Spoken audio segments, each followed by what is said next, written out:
నమస్తే, welcome to వైద్యం ఆరోగ్యంలో ఈ రోజు మనం మాట్లాడుకోబోతున్నాం కిడ్నీ సమస్యలకు లేటెస్ట్ ట్రీట్మెంట్స్ గురించి. దీనికి సంబంధించి మనకు వివరించడానికి మనతో పాటు ఉన్నారు యశోద హాస్పిటల్స్ నుంచి సీనియర్ నెఫ్రాలజిస్ట్ డాక్టర్ శశికిరణ్ గారు. వారిని అడిగి మరిన్ని వివరాలు తెలుసుకుందాం. Hello doctor. నమస్తే డాక్టర్, అసలు ఈ మధ్య కాలంలో చూస్తే కిడ్నీ సమస్యలు అనేవి తరచుగా వింటూనే ఉన్నాం, చిన్నవాళ్ళ దగ్గర నుంచి పెద్దవాళ్ళ వరకు. అసలు ఈ కిడ్నీ సమస్యలు ఎందువల్ల తలెత్తుతాయి? కిడ్నీ సమస్యలు రావడానికి ప్రధానమైన కారణాలు షుగరు, అలాగే రక్తపోటు, డయాబెటీస్, హైపర్టెన్షన్. చాలామందికి దాదాపు 50% పైబడిన కిడ్నీ పేషెంట్స్ అందరికీ డయాబెటీస్ వల్ల కానీ హై బ్లడ్ ప్రెషర్ వల్ల కానీ కిడ్నీ సమస్యలు రావడానికి ఛాన్స్ ఉంది. ఇదే కాకుండా కొన్ని పుట్టుకతో వచ్చే కొన్ని జబ్బులు కూడా ఉంటాయి. దానిలో పాలిసిస్టిక్ కిడ్నీ డిసీజ్ అనేటివి, ఆటోజోమల్ డామినెంట్, ఆటోజోమల్ రెసెసివ్, అలానే ఆల్పోర్ట్ సిండ్రోమ్ అనేటివి, కొన్ని హెరిడిటరీ ఇంటెస్టిషియల్ నెఫ్రైటిస్ అలాంటివి చాలా జబ్బులు పుట్టుకతో జన్యురీత్యా వచ్చే జబ్బులు, ఇన్హెరిటెడ్ డిసీజెస్ అని కూడా అంటాము. అలానే బిడ్డ ఏర్పడేటప్పుడు కొన్ని లోపాలు ఉంటే కనుక దానివల్ల కూడా కిడ్నీ జబ్బులు రావచ్చు. అంటే వెసిక్యులేటరీ రిఫ్లెక్స్ అంటే యూరినరీ బ్లాడర్ నుంచి మళ్ళీ బ్యాక్ కిడ్నీకి వెళ్ళడము అలాంటివి జరుగుతున్నప్పుడు కూడా రావచ్చు. అదే కాకుండా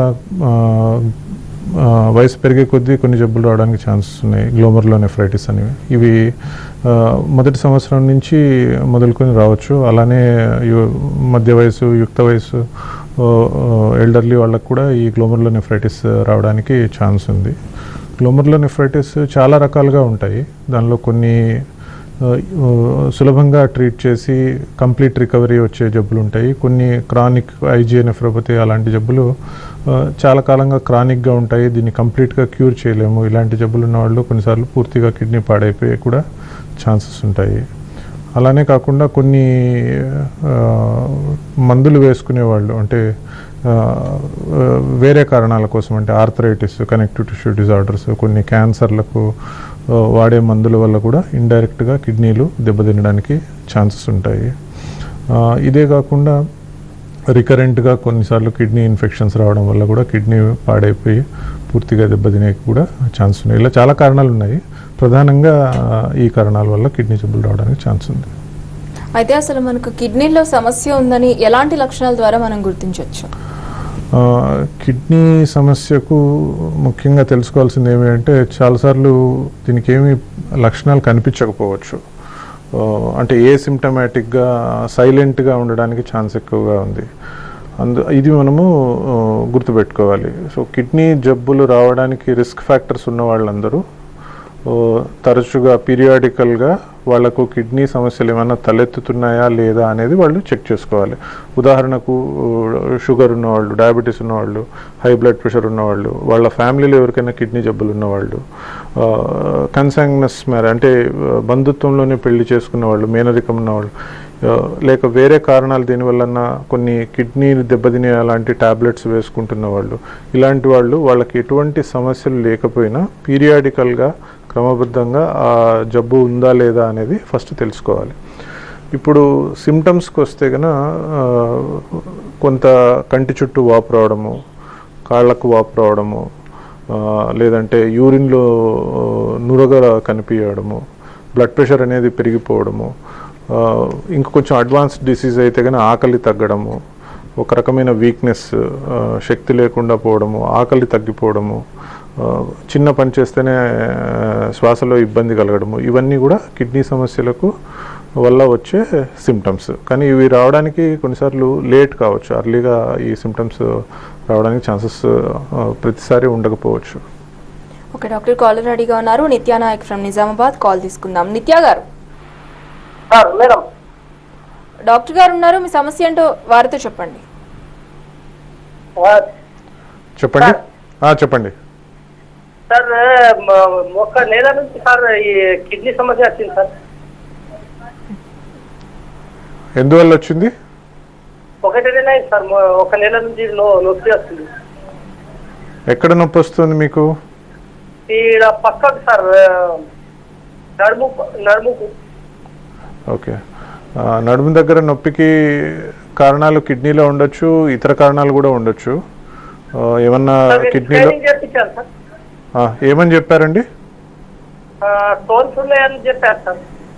ఓకే, సో స్టోన్స్ ఉన్నాయని చెప్పారు కాబట్టి స్టోన్స్ వల్ల కూడా ఆ నొప్పికి కారణము స్టోన్సే కావచ్చు. ఆ స్టోన్స్ ఎక్కడున్నాయి దాన్ని బట్టి దాన్ని ఎలా తీయాలి అని మీరు డాక్టర్ గారితో కలిస్తే, యూరాలజిస్ట్తో, వారు ఆ స్టోన్స్ తీసే మార్గాన్ని మీకు చెప్తారు. అది తీసుకుంటే మీ నొప్పి మీకు ఖచ్చితంగా తగ్గుతుంది. ఓకే డాక్టర్, అయితే అసలు ఈ కిడ్నీలో స్టోన్స్ అనేవి ఎందువల్ల తలెత్తుతాయి? యూజువల్గా కిడ్నీలో స్టోన్స్ రావడానికి కారణం ఏమంటే ఈ కాల్షియం, తర్వాత ఆక్సలేట్, ఈ బైకార్బోనేట్, యూరిక్ యాసిడ్, సిస్టీన్ ఇలాంటివి కొన్ని సబ్స్టెన్సెస్ ఫిల్టర్ అవుతూ ఉంటాయి మన దానిలో. సో దీనిలో కన్నా అబ్నార్మాలిటీస్ జరిగినప్పుడు ఇవి ప్రిసిపిటేట్ అవుతాయి, అంటే అక్కడ డిపాజిట్ అయ్యి ఒక చిన్న డిపాజిట్ ఫామ్ అయ్యి దాని చుట్టూ ఏర్పడుతూ అది పెద్దగా తయారవుతుంది. సో ఈ మెటబాలిక్ అబ్నార్మాలిటీస్ వల్లనే సాధారణంగా ఈ స్టోన్స్ అనేటివి ఫామ్ అవుతాయి. రేర్గా కొన్నిసార్లు ఎండోక్రైన్ ఆర్గన్ అబ్నార్మాలిటీస్ అని కూడా ఉంటాయి, అంటే పారాథైరాయిడ్ గ్లాండ్స్ అని మన నెక్లో ఉంటాయి. సో ఆ పారాథైరాయిడ్ గ్లాండ్స్ కన్నా ఎక్కువగా ఫంక్షన్ చేస్తూ ఉంటే వాళ్ళకు ఈ స్టోన్స్ అవి హైపర్ పారాథైరాయిడ్స్ అనుకుంటే వాళ్ళకి ఈ స్టోన్స్ రావడం అనేది ఛాన్స్ ఉంది. కొంచెం రేర్గా కొన్ని ట్యాబ్లెట్స్ ఉన్నాయి, కొన్ని ఈ క్రిస్టల్స్ ఫామ్ చేసే అట్లా ట్యాబ్లెట్స్, కొన్ని వైరల్ డిసీజెస్కి ముందు కొన్ని బ్యాక్టీరియల్ డిసీజెస్కి వాడే కొన్ని ట్యాబ్లెట్స్ వల్ల కూడా ఈ స్టోన్స్ రావడానికి ఛాన్సెస్ ఉన్నాయి. అయితే ఈ కిడ్నీలో సమస్యల్ని నిర్ధారించడానికి ఏ విధమైన పరీక్షలు చేస్తారు డాక్టర్?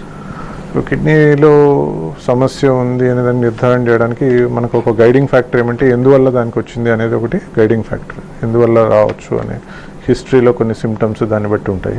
అలా కాకుండా ఎందువల్ల వచ్చింది అనేదానికి ముఖ్యంగా కొన్ని బ్లడ్ టెస్ట్స్ ఉంటాయి. దానిలో కిడ్నీ ఫంక్షనింగ్ ఎలా ఉంది, క్రియాటినిన్ అనేది, యూరియా అనేది, ఎలక్ట్రోలైట్స్ అనేవి, దీనిలో కిడ్నీ ఫంక్షనింగ్ ఎలా ఉంది అని తెలుస్తుంది.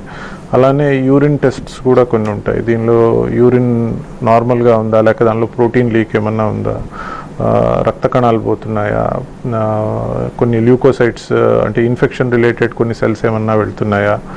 అలా కాకుండా ఈ యూరిన్తోనే కిడ్నీ ఫంక్షనింగ్ ఎలా ఉంది, అంటే క్రియాటినిన్ క్లియరెన్స్ అనేది ఒకటి ఎస్టిమేట్ చేస్తాం, ఈ ఫంక్షనింగ్ ఎలా ఉంది. సో ఇలాంటి టెస్ట్స్ వల్ల కిడ్నీలో సమస్యలు ఏమి అనేది యూరిన్ బ్లడ్ టెస్ట్ ద్వారా తెలుసుకోవచ్చు. దీని ద్వారానే నిర్ధారణ కావట్లేదు అనేటట్టుంటే కొన్ని స్కాన్స్ లాంటివి కూడా చేసుకోవచ్చు. ముఖ్యంగా సింపుల్గా అల్ట్రాసౌండ్ స్కాన్ అనేది చేయొచ్చు. దీనివల్ల కిడ్నీస్ పొజిషన్ ఎలా ఉంది, సైజ్ ఎలా ఉంది, చూడ్డానికి ఎలా ఉన్నాయి, ఏమన్నా స్వెల్లింగ్స్ లాంటివి ఉన్నాయా, ఇవన్నీ కూడా మనకు ఈ అల్ట్రాసౌండ్ స్కాన్ వల్ల కూడా తెలుస్తుంది. ఇంకా ఫర్దర్గా ఇన్ డెప్త్ చూసుకోవాలి అంటే కనుక కొన్ని న్యూక్లియర్ స్కాన్స్ అనేటివి కూడా ఉంటాయి. ముఖ్యంగా ఇవి కిడ్నీ ఫంక్షనింగ్ ఎలా ఉన్నాయి అని చెప్పడానికి చూస్తుంటాం. కొన్ని డిటిపిఆర్ రీనోగ్రామ్స్ అని, లేక ప్రీవియస్గా ఎక్కడన్నా ఇన్ఫెక్షన్స్ వచ్చి కిడ్నీలో ఏమైనా కొన్ని రెసిడ్యువల్ డ్యామేజెస్, స్కార్స్ లాంటివి ఉన్నాయా అనే దానికి కొన్ని డిఎంఎస్ఏ స్కాన్స్ అని. సో ఇలాంటి స్కాన్స్ ద్వారా కూడా కొంత ఇన్ఫర్మేషన్ మనకు కిడ్నీ జబ్బు ఎందువల్ల వచ్చింది అనేది తెలుస్తుంది. అప్పటికీ మనకు తెలియదు అనేటట్టుంటే ముఖ్యంగా కిడ్నీ బయాప్సీ అనేది ఒకటి చేస్తాం. అంటే కిడ్నీకి ఒక నీడిల్ ద్వారా కిడ్నీ నుంచి చిన్న పీస్ తీసి మైక్రోస్కోప్ కింద ప్రాసెస్ చేసి చూస్తే ఈ కిడ్నీలో ఏమి సమస్య ఉంది, ఎందువల్ల వచ్చింది అనేది మనకు తెలియచ్చు. So blood test, urine test, కొన్ని ఇమేజింగ్ స్టడీస్ అంటే స్కాన్స్, అలా కాకుండా బయాప్సీస్ అనేటివి మనకు అవసరాన్ని బట్టి మనం వాడుకోవడానికి ఒక వైడ్ రేంజ్ ఆఫ్ ఇన్వెస్టిగేషన్స్ ఉన్నాయండి. ఓకే డాక్టర్, మరొకళ్ళు రెడీగా ఉన్నారు. వెంకట్రావు ఫ్రమ్ హైదరాబాద్ కాల్ తీసుకుందాం. వెంకట్రావు గారు నమస్కారం. నమస్తే అండి, డాక్టర్ గారు ఉన్నారు, మీ సమస్య అంటూ వారితో చెప్పండి. డాక్టర్ గారు నమస్కారం సార్. నేను డయాబెటీస్ 25 years నుంచి కిడ్నీ ప్రొఫైల్ చేయించినాను సార్. అందులో సీరం క్రియాటిన్ 0.96 ఉంది. యూరిన్ 24 hours 14 మాత్రము 24 వచ్చింది సార్. మిగతా అని నార్మల్ ఉంది. దీన్ని ఏం చేయమంటారు దాన్ని సార్? 24 milligrams ప్రోటీన్, క్రియాటినిన్ 0.9 అంటే మీ కిడ్నీ ఫంక్షనింగ్ దాదాపు బాగుందనే అర్థం అండి. ఎందుకంటే ప్రోటీన్, మీ కిడ్నీ ఫంక్షనింగ్ నార్మల్గా ఉంది అని అర్థము. ఎందుకంటే ప్రోటీన్ లీక్ కూడా లేదు, క్రియాటినిన్ కూడా నార్మల్ ఉంది. సో అట్ ప్రెసెంట్ మీకేమంటే కిడ్నీ సమస్య లేదు. మీకు చాలా కాలంగా షుగర్ ఉంది కాబట్టి కనీసము ఇయర్లీ వన్స్ ఈ పరీక్షలు చేయించుకోండి, అది కరెక్ట్గా ఉందా లేదా అని. ముఖ్యంగా సమస్య రాకుండా, కిడ్నీ సమస్య రాకుండా ఉండాలి అంటే మీ బ్లడ్ షుగర్ బాగా కంట్రోల్లో ఉండాలి. మీకు ఏమన్నా బ్లడ్ ప్రెషర్ ఉంది అంటే, హై బ్లడ్ ప్రెషర్ ఉంది అంటే అది కూడా కంట్రోల్లో పెట్టుకుంటే మీకు కిడ్నీ సమస్య తలెత్తకుండా మీరు కాపాడుకోవచ్చు. ప్రస్తుతానికైతే మీరు చెప్పిన రిపోర్ట్ల ప్రకారంగా మీకు కిడ్నీ సమస్య లేదు. ఓకే డాక్టర్, షార్ట్ బ్రేక్ తీసుకుందాం. కిడ్నీ సమస్యలకు లేటెస్ట్ ట్రీట్మెంట్స్ తెలుసుకోబోయే ముందు వైద్యం ఆరోగ్యంలో షార్ట్ బ్రేక్ తీసుకుందాం. Stay tuned.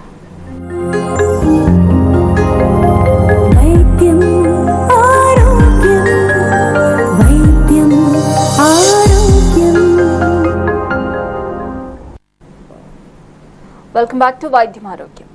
మరో కాలర్ రెడీగా ఉన్నారు డాక్టర్, కాల్ తీసుకుందాం. Ramesh Babu from Krishna district. రమేష్ బాబు గారు మేడం. నమస్తే అండి, డాక్టర్ గారు ఉన్నారు, మీ సమస్య ఏంటో వారితో చెప్పండి.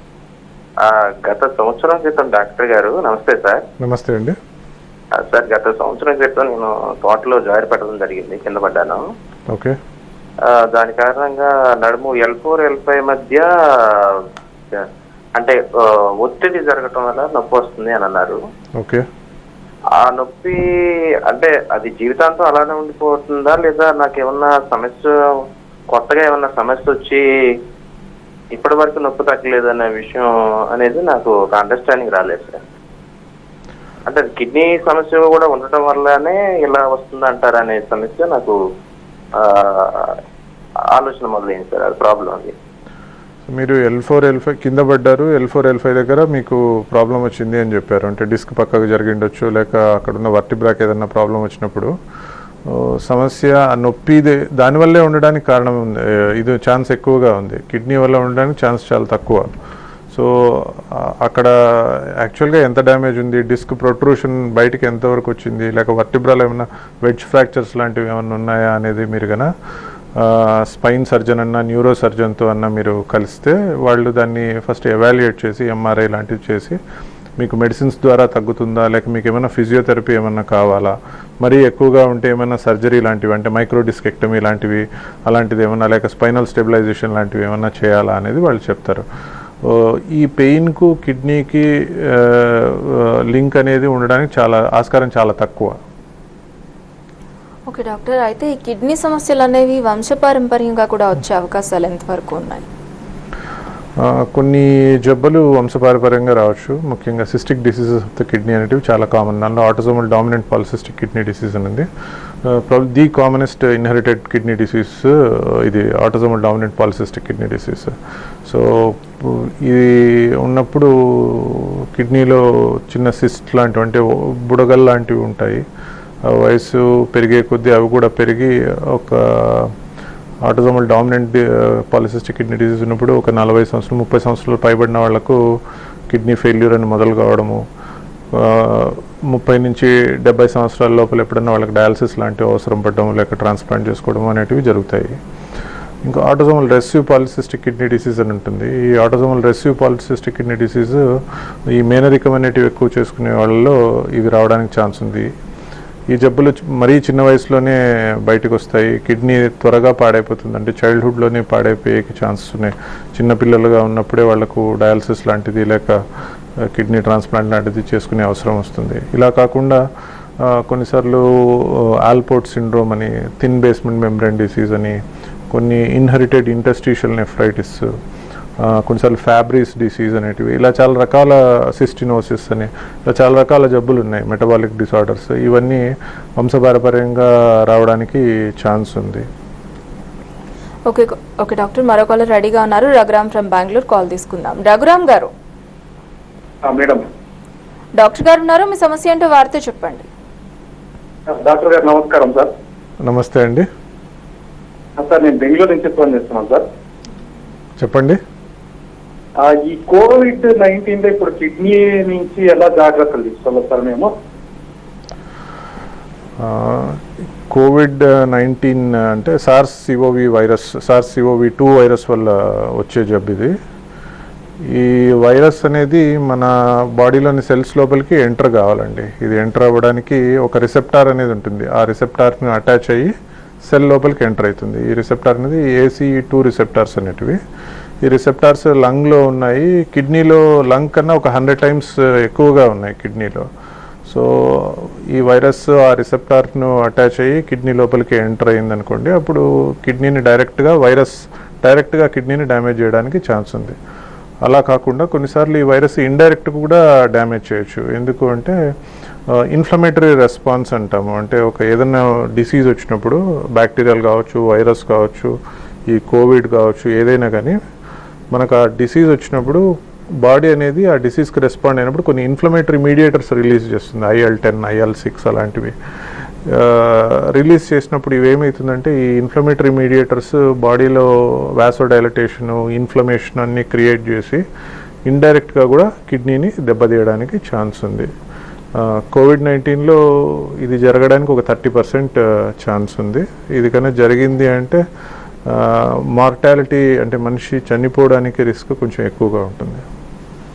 ఓకే డాక్టర్, మరొకరు రెడీగా ఉన్నారు. కృష్ణారెడ్డి ఫ్రమ్ బోధన్ కాల్ తీసుకుందాం. కృష్ణారెడ్డి గారు. హలో నమస్తే, చెప్పండి. సార్, మా ఫాదర్ కి సికేడి ప్రాబ్లం ఉందండి. ఓకే, సో ఎట్లాంటి జాగ్రత్తలు తీసుకోవాలి దాని గురించి అడగడానికి. సికేడీతో పాటు తనకు హై బ్లడ్ ప్రెషర్, డయాబెటీస్ అలాంటివి ఏమైనా ఉన్నాయా? హై బ్లడ్ ప్రెషర్ ఉంది సార్. సో ఇప్పుడు ఆయన బ్లడ్ ప్రెషర్ కంట్రోల్ చేసుకోవాలి, నెంబర్ 1. నెంబర్ 2, కిడ్నీ పాడయ్యే మెడిసిన్స్ లాంటివి తీసుకోకూడదు, అంటే పెయిన్ కిల్లర్స్ లాంటివి తీసుకోకూడదు.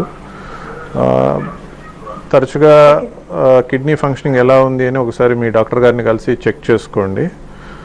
క్రానిక్ కిడ్నీ డిసీజ్ అనేది ఎన్ని జాగ్రత్తలు తీసుకున్నా అన్ఫార్చునేట్లీ ఇది ప్రోగ్రెసివ్ డిసీజ్ అండి. అంటే మనం ఎంత జాగ్రత్తలు తీసుకున్నా కూడా జబ్బు స్లోగా పెరుగుతుంది. అంటే మీరు జాగ్రత్తలు తీసుకోకపోతే తొందరగా జబ్బు పెరుగుతుంది, జాగ్రత్తలు తీసుకుంటే కొంచెం స్లోగా పెరుగుతుంది. కానీ పెరగడం అనేది ఖచ్చితంగా జరుగుతుంది. కాబట్టి మీరు రెగ్యులర్గా మీ ఫాదర్ యొక్క కిడ్నీ ఫంక్షనింగ్ ఎలా ఉంది అని చూసుకోవాలి.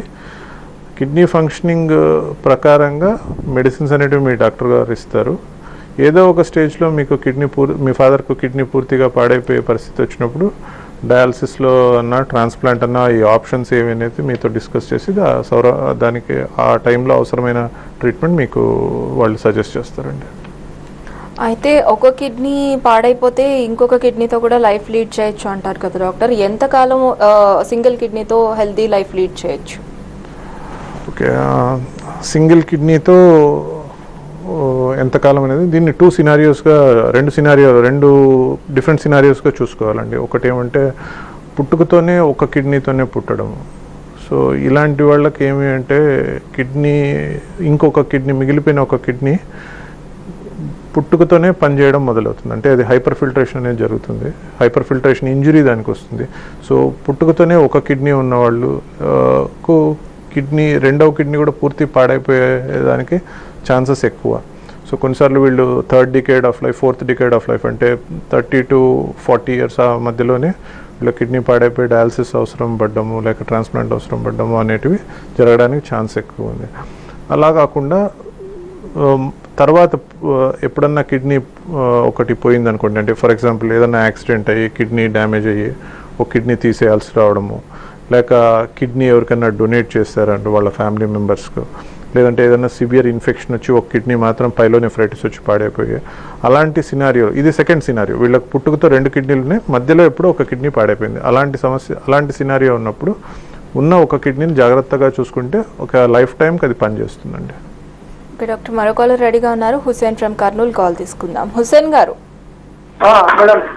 డాక్టర్ గారు చెప్పండి. కర్నూలు డిస్ట్రిక్ట్ సార్, కర్నూలు నుంచి మాట్లాడుతున్నాం సార్. నమస్తే, చెప్పండి. ఏం లేదు సార్, క్రియాటిన్ 2.6 ఉంది సార్. దాని గురించి ఏమన్నా టాబ్లెట్స్ కానీ మందులు కానీ ఏమన్నా వాడేదానికి ఏమన్నా ఆస్కారం ఉందా సార్? అంటే 2.6 క్రియాటిన్తో పాటు మీకు వేరే ఏమన్నా సమస్యలు ఉన్నాయా? బ్లడ్ ప్రెషర్ కానీ, డయాబెటీస్ కానీ? డయాబెటీస్ ఉంది సార్, షుగర్ ఉంది సార్. డయాబెటీస్ ఉంది. సో డయాబెటీస్ వల్ల మీకు కిడ్నీ పాడవడానికి ఛాన్స్ చాలా ఎక్కువగా ఉంది. డయాబెటీస్ వల్ల కిడ్నీ పాడై ఉండొచ్చు మీకు. కాబట్టి మీ షుగర్ని మీరు కంట్రోల్లో పెట్టుకోండి. మీ బీపీ ఎలా ఉంది చెక్ చేసుకోండి. మీ బీపీ కన్నా ఎక్కువగా ఉంది అంటే బీపీ తగ్గడానికి మందులు వాడుకోవాలి. ముఖ్యంగా ఏసీ ఇన్హిబిటర్స్, ARBs అని ఒక గ్రూప్ ఆఫ్ మెడిసిన్స్ ఉంటాయి, మీ డాక్టర్ వాళ్ళు రాసిస్తారు. సో మీ బ్లడ్ ప్రెషర్ కంట్రోల్లో పెట్టుకోవాలి, మీ షుగర్ కంట్రోల్లో పెట్టుకోవాలి. మీరు పెయిన్ కిల్లర్స్ లాంటివి తీసుకోకూడదు. హై ప్రోటీన్ డైట్ అనేది వీలైనంత వరకు అవాయిడ్ చేస్తే మంచిది. రెగ్యులర్గా మీ డాక్టర్ గారితో కన్సల్ట్ అవుతూ ఉండి మీ కిడ్నీ ఫంక్షనింగ్ మానిటర్ చేసుకుంటే చాలా కాలం వరకు మీకు డయాలసిస్ ట్రాన్స్ప్లాంట్ అనే అవసరం లేకుండా మీరు ఉండొచ్చండి. ఓకే డాక్టర్, అయితే ఇప్పుడున్న పరిస్థితుల్లో ఈ కిడ్నీ సమస్యలకి ఎలాంటి ట్రీట్మెంట్స్ అవైలబుల్గా ఉన్నాయి, లేటెస్ట్ ట్రీట్మెంట్స్? సో ట్రీట్మెంట్స్ అనేటివి ఇప్పుడు సీకేడి అంటే క్రానిక్ కిడ్నీ డిసీజ్. సాధారణంగా ప్రజలందరూ క్రానిక్ కిడ్నీ డిసీజ్ వల్ల భయపడుతూ ఉంటారు. సో క్రానిక్ కిడ్నీ డిసీజ్ ఉన్న వాళ్లకు కిడ్నీ డిసీజ్ ప్రోగ్రెషన్ తగ్గడానికి కొన్ని మందులు వాడుతూ ఉంటాం, ఇందాక కొన్ని చెప్పినట్టు. అలా కాకుండా అన్ఫార్చునేట్ ఇన్సిడెంట్స్లో ఒకవేళ ప్రోగ్రెస్ అయిపోయి డయాలసిస్ స్టేజ్కి వచ్చారు అంటే కనుక వాళ్ళకు డయాలసిస్లో హోమ్ డయాలసిస్ లాంటివి ఉన్నాయి, హాస్పిటల్ బేస్డ్ హీమోడయాలసిస్ ఉన్నాయి. సో దీనిలో రిఫైన్డ్ ఇన్స్ట్రుమెంటేషన్ అనేది వచ్చింది. ఇప్పుడు ముందున్న ఇన్స్ట్రుమెంట్స్ కన్నా ప్రొసీజర్స్ అవే అయినా కూడా దానిలో వాడే ఇన్స్ట్రుమెంట్స్ అన్ని దే ఆర్ మోర్ అడ్వాన్స్డ్ ముందు దానికన్నా. సో ఒక బెటర్ లైఫ్ స్టైల్ ఇవ్వడానికి ఛాన్స్ ఉంది. అంటే ముందు కాలంలో డయాలసిస్ మీద 3 years 4 years సర్వైవ్ కావడం అనేది ఒక అచీవ్మెంట్ లాగా ఉండేది. కానీ ఇప్పుడు ఈజీగా 8 to 10 years సర్వైవ్ అవుతున్నారు. అలా కాకుండా ట్రాన్స్ప్లాంట్ అనేది కూడా ఇప్పుడు చేసుకోవడానికి ఆప్షన్స్ చాలా ఎక్కువగా పెరిగాయి. ముందు ఐడెంటికల్గా హ్యాప్లో మ్యాచ్ ఉన్న వాళ్ళకే చేసేటట్టు ఉండేది. కానీ ఇప్పుడు అడ్వాన్స్డ్ ఇమ్యూనోసప్రెసివ్ డ్రగ్స్ రావడం వల్ల more difficult cases of transplants కూడా ఇప్పుడు చేయడానికి వీలవుతోంది. అలా కాకుండా సెకండ్ ట్రాన్స్ప్లాంట్స్ అనేటివి కష్టము. ఫస్ట్ ట్రాన్స్ప్లాంట్ తర్వాత సెకండ్ ట్రాన్స్ప్లాంట్ అనేది కష్టం. సో వాళ్ళకు డీసెన్సిటైజేషన్ అనేటివి కొన్ని ప్రొసీజర్స్ చేసిన తర్వాతనే ట్రాన్స్ప్లాంట్ చేయగలం. సో ఇలాంటి డీసెన్సిటైజేషన్ ప్రొసీజర్స్ చేయడానికి కూడా మనకు చాలా లేటెస్ట్ మెడిసిన్స్ అనేటివి అందుబాటులో. ముందుకన్నా ఒక 5 years క్రితానికి ఇప్పటికీ చాలా సినారియో చేంజ్ అయింది. నెక్స్ట్ 5 yearsకి ఇప్పుడున్న దానికన్నా ఇంకా ఎక్కువ చేంజ్ అవ్వచ్చు. అదే కాకుండా ముందు ఐడెంటికల్ బ్లడ్ గ్రూప్స్కే ట్రాన్స్ప్లాంట్ చేసేవాళ్ళు. ఇప్పుడు అక్రాస్ ద బ్లడ్ గ్రూప్ అంటే డిఫరెంట్ బ్లడ్ గ్రూప్స్ ఉన్న వాళ్ళకు కూడా ట్రాన్స్ప్లాంట్ చేయడానికి ఇప్పుడు పాసిబిలిటీ ఉంది. ఇలా కాకుండా అక్యూట్ కిడ్నీ ఇల్నెసెస్ అంటే అప్పటికప్పుడు వస్తున్నాయి. ఇవన్నీ ఇంతవరకు చెప్పినవన్నీ క్రానిక్. అలా కాకుండా అక్యూట్గా అప్పటికప్పుడు రావడానికి ఇన్ఫెక్షన్ రిలేటెడ్ ఉన్నప్పుడు కావచ్చు, లేదంటే గ్లోమరులో నెఫ్రైటిస్ లాంటిది కావచ్చు. దీనిలకు చాలా మెడిసిన్స్ ఇప్పుడు వచ్చాయి. అలా కాకుండా వీళ్ళకి ఏమన్నా డయాలసిస్ లాంటి మొడాలిటీస్ కావాలన్నా కంటిన్యూస్ రీనల్ రీప్లేస్మెంట్ థెరపీస్ కావచ్చు, కొన్ని అడ్జార్బెంట్ కాలమ్స్ కావచ్చు, ప్లాస్మాఫెరిసిస్ లాంటివి కావచ్చు. ఇలాంటివి కూడా ఇప్పుడు చాలా అడ్వాన్స్డ్ టెక్నాలజీస్ వచ్చాయి. అంటే లాస్ట్ 10 yearsలో we have seen rapid progress in the technologies. So ముందు కన్నా ఇప్పుడు పేషెంట్స్కు దే హ్యావ్ మోర్ ఛాన్సెస్ ఈ జబ్బుల నుంచి బయటపడడానికి, క్యూర్ అవ్వడానికి. డాక్టర్ మరో కాలర్ రెడీగా ఉన్నారు. దేవా ఫ్రమ్ సూర్యాపేట్ కాల్ తీసుకుందాం. దేవా గారు. మేడం నమస్తే మేడం, సూర్యాపేట నుంచి మాట్లాడుతున్నాను. నమస్తే అండి, డాక్టర్ గారు ఉన్నారు. మీ ప్రాబ్లం ఏంటో ఆయనతో చెప్పండి. నమస్తే చెప్పండి. మేడం నమస్తే చెప్పండి. సార్ నమస్కారం సార్, నేను దేవ మాట్లాడుతున్నాను. చెప్పండి సార్. అంతకుముందు ఫిబ్రవరి సార్ నాకు హెల్త్ ప్రాబ్లం ఉంది సార్. ఓకే చెప్పండి, వింటున్నాను. దేవా గారు టీవీ చూడకండి, డైరెక్ట్ గా కాల్లో మాట్లాడండి. మేడం అయితే మేడం సార్ అయితే నాకు హెల్త్ ప్రాబ్లం వచ్చి ఇక కొంచెం కిడ్నీ ప్రాబ్లం ఉంది సార్. ఓకే సార్ చెప్పండి. అయితే సార్ ఇది నాకు హెల్త్ ప్రాబ్లం వచ్చి చాలా ఇబ్బంది పడ్డాను సార్. 10 లక్షల దాకా అయినప్పుడు 10 నెలలు అయింది. అంటే మీకు ఫిబ్రవరిలో కిడ్నీ ప్రాబ్లము, హెల్త్ ప్రాబ్లం రావడం వల్ల మీకు నొప్పులు ఉన్నాయనా? నొప్పులు ఉన్నాయి సార్. సో మీ కిడ్నీ ప్రాబ్లం పూర్తిగా బాగైందా లేదా అనేది ఫస్ట్ నిర్ధారణ చేసుకోండి. మీకు నొప్పి ఎక్కడుంది అనే దాన్ని బట్టి అక్కడ కన్నా దానికి ఏమైనా పరీక్షలు చేసి ఆ నొప్పి ఏముందో కనుక్కోవడం వల్ల మీకు దానికి ఆ సమస్యకు పరిష్కారం చేయగలుగుతాం.